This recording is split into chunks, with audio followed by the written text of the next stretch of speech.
El domingo anterior Jesús nos exhortaba a orar siempre y sin desfallecer.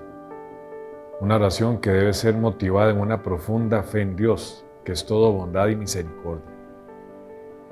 La palabra de Dios de este domingo 30 del tiempo ordinario continúa guiándonos sobre el tema de la oración y cómo por medio de esta el ser humano puede hacer experiencia de la bondad y de la misericordia de Dios.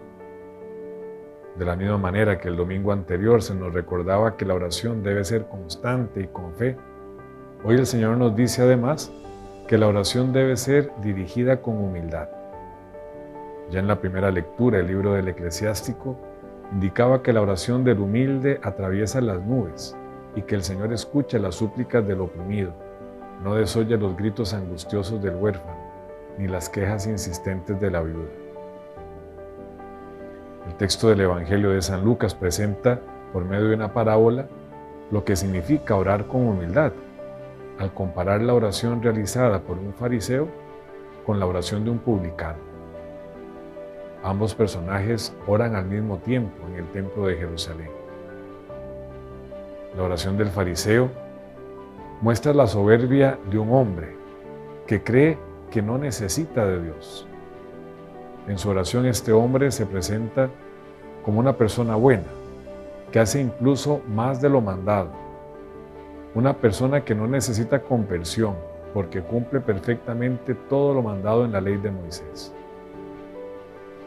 Su soberbia no le permite reconocerse tal cual es, un ser humano con limitaciones, necesitado de misericordia, y esto lo aleja de la bondad de Dios, al punto de asumir él mismo el papel de Dios al juzgar los pecados del publicano. Jesús, al final de la parábola, manifiesta que este fariseo no será justificado, precisamente porque nunca sintió la necesidad de la justificación, nunca puso su vida en las manos misericordiosas de Dios, porque su vida perfecta no necesitaba de Dios. Al respecto nos enseña el Papa Emérito. En el fondo, el fariseo ni siquiera mira a Dios, sino solo a sí mismo. Realmente no necesita a Dios porque lo hace todo bien para sí mismo. No hay ninguna relación real con Dios, que a fin de cuentas resulta superfluo. Basta con las propias obras.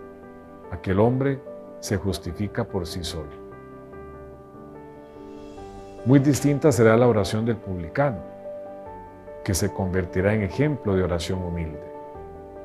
Este hombre, considerado por los fariseos y los doctores de la ley como hereje por su trabajo de recolector de impuestos para el Imperio Romano, se sabe pecador, necesitado de la misericordia de Dios, a pesar de no sentirse digno ni siquiera de levantar sus ojos.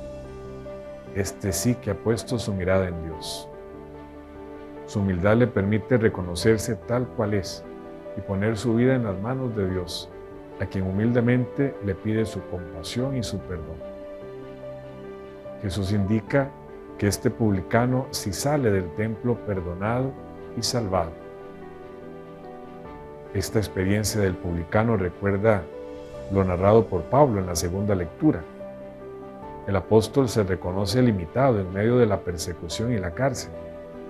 Sabe que no puede asumir el control de su propia vida por sí mismo y reconoce que solo Dios ha estado a su lado, solo Él le ha dado fuerza y lo ha librado de las fauces del león.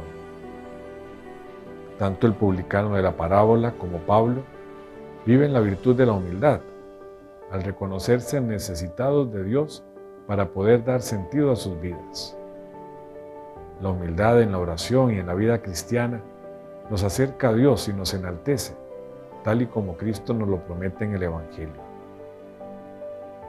Así nos lo recuerda también el Papa Francisco. La soberbia compromete toda acción buena.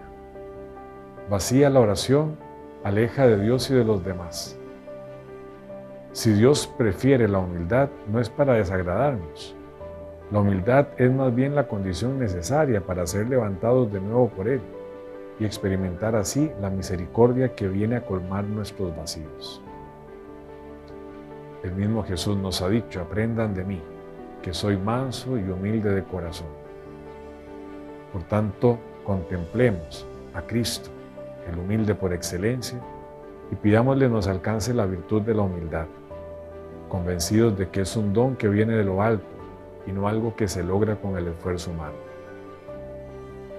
Jesús, manso y humilde de corazón, haz nuestro corazón semejante al tuyo. Dios los bendiga.